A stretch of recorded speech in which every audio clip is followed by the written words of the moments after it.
हा व्हिडिओ शेवटपर्यंत नक्की बघा. जर तुम्ही कन्या राशीचे असाल किंवा तुमच्या परिचयात कोणी कन्या राशीचे व्यक्ती असेल तर हा व्हिडिओ त्यांच्या आयुष्यातील प्रत्येक गुपित उलगडणारा ठरणार आहे.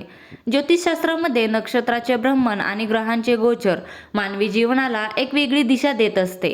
हे मे महिन्यात येणारा गुरुपुष्यामृत योग आणि अधिक मास हा अत्यंत दुर्मिळ आणि आध्यात्मिक दृष्ट्या चमत्कारिक काळ आहे.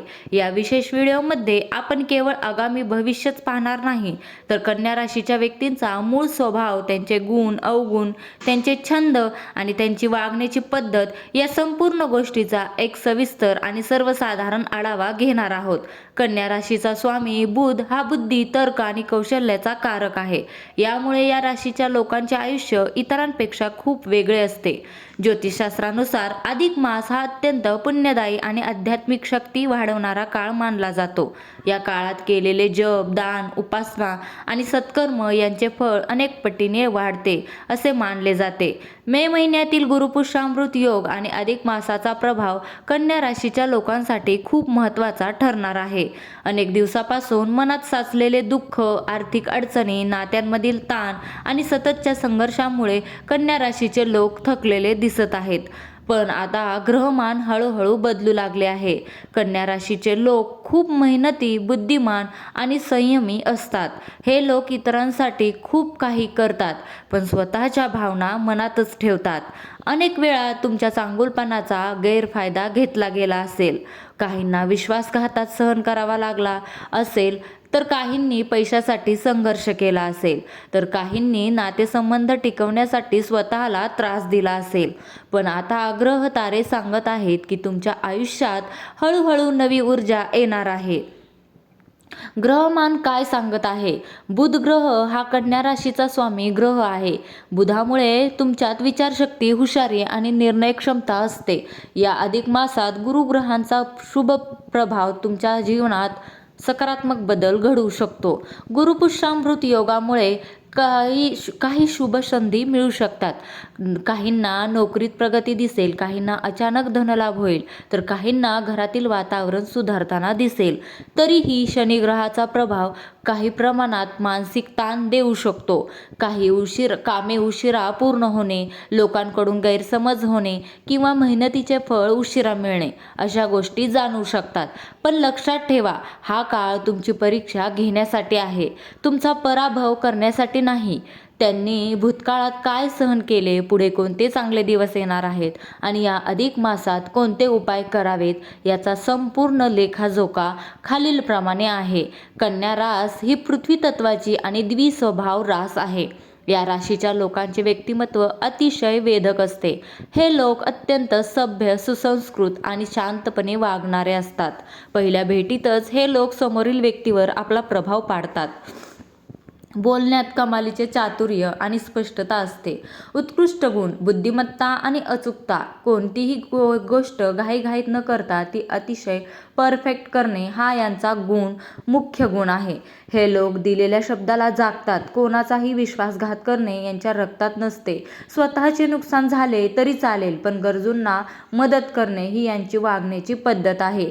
मुख्य अवगुण कोणता? अतिविचार. एखाद्या छोट्या गोष्टीचाही हे लोक खूप खोलवर विचार करतात ज्यामुळे मानसिक ताण वाढतो. प्रत्येक गोष्टी चुका शोधणे किंवा अति परफेक्शन शोधण्याच्या नादात हे लोक कधीकधी इतरांना त्रासदायक ठरतात.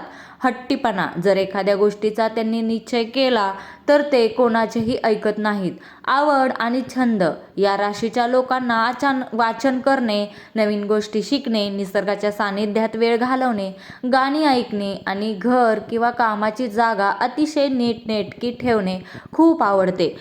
कला आणि लेखनातही यांची रुची असते. सकाळी उठल्यापासून रात्री झोपण्यापर्यंत यांच्या डोक्यात कामाचे एक अचूक वेळापत्रक असते. वेळेचा अपव्यय यांना अजिबात आवडत नाही. आरोग्याची काळजी. हे लोक आरोग्याबाबत जागरूक असतात परंतु अतिविचाराच्या सवयीमुळे यांना पोटाचे विकार, गॅस आणि अपचनाचा त्रास रोजच्या जीवनात जाणवू शकतो. मागील काही काळ कन्या राशीसाठी मानसिक आणि आर्थिकदृष्ट्या अत्यंत कठीण गेला आहे. तुम्ही ज्याच्यावर आंधळा विश्वास ठेवला त्यांनीच ऐनवेळी तुमचे पाय खेचले. तुमच्या चांगुलपणाचा लोकांनी तुमची कमजोरी समजले. मेहनतीचे फळ न मिळणे. तुम्ही रात्रंदिवस कष्ट केले पण त्यांचे क्रेडिट नेहमी दुसऱ्यांनीच लाटले. आर्थिक चणचण आणि मानसिक कोंडी तुम्हाला सहन करावी लागली. अधिक मासातील विशेष फायदे आणि उपाय. अधिक मास म्हणजेच पुरुषोत्तम मास हा भगवान श्री विष्णूचा अत्यंत पवित्र महिना आहे. यात कन्या राशीला अद्भुत मानसिक शांती आणि प्रगतीची संधी मिळेल. अचूक उपाय. रोज संध्याकाळी तुळशीजवळ गाईच्या तुपाचा दिवा लावावा. ओम नमो भगवते वासुदेवाय किंवा विष्णू सहस्रनामाचे पठण करावे. गुरुपुष्यामृत योग. या शुभ दिवशी सोन्या चांदीची किंवा धार्मिक पुस्तकांची खरेदी करणे तुमच्या भाग्याला गती देईल. अधिक मासातील दानाचे पुण्य अनंत पटीने मिळते. काय दान करावे? तांब्याच्या पात्रात ठेवून 33 अनारसे दान करावेत. यासोबतच हिरवे मूग, गूळ आणि पिवळे वस्त्र दान करणे अत्यंत शुभ असते.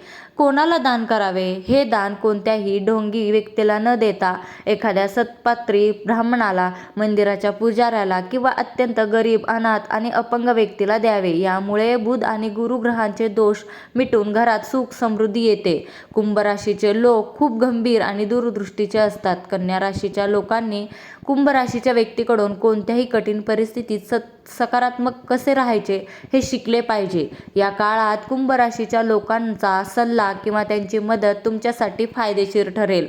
शुभ दिवस. गुरुपुष्यामृत योगाचा दिवस. सर्व एकादशी आणि गुरुवार तुमच्यासाठी अत्यंत भाग्यशाली असतील.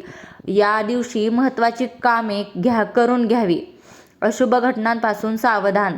अमावस्येच्या दिवशी मोठा आर्थिक व्यवहार टाळा. वाहन चालवताना अतिवेग टाळा. सतर्क राहणे नेहमीच फायदेशीर ठरेल. महिन्यातील गुरुपुष्यामृत योगाचा दिवस, सर्व एकादशी आणि गुरुवार तुमच्यासाठी अत्यंत शुभ राहतील. या दिवशी नवीन मालमत्ता खरेदी, गुंतवणूक किंवा मंगल कार्य ठरवणे फायदेशीर ठरेल. अशुभ दिवस. संभाव्य वाईट घटना. अमावस्या आणि राहू काळाच्या वेळी प्रवास करणे टाळा. गाडी चालवताना अतिवेग ठेवू नका, अन्यथा अपघाताची शक्यता नाकारता येत नाही. अचानक पाहुण्यांच्या आगमनामुळे किंवा चुकीच्या गुंतवणुकीमुळे आर्थिक ताण येऊ शकतो, म्हणून खर्चावर नियंत्रण ठेवा. एकंदरीत पाहता मे महिना, गुरुपुष्यामृत योग आणि आर्थिक मासाची ही महायुती कन्या राशीच्या जीवनात सुखाचे आणि समृद्धीचे नवीन दालन उघडणार आहे. भूतकाळातील दुःख विसरून ग्रहांच्या या शुभ स्थितीचा फायदा घ्या आणि सकारात्मक विचाराने पुढे चाला. साडेसातीची भीती बाळगू नका, कारण हा काळ तुमचाच आहे. तुम्हाला ही माहिती कशी वाटली? तुमच्या राशीनुसार तुम्हाला असे अनुभव येत आहेत का? कमेंट बॉक्समध्ये जय श्री कृष्ण किंवा ओम नमो भगवते वासुदेवाय लिहून तुमची प्रतिक्रिया नक्की नोंदवा आणि हा लेख तुमच्या मित्रपरिवारांसोबत शेअर करायला विसरू नका. धन्यवाद. श्री स्वामी समर्थ. जय जय स्वामी समर्थ.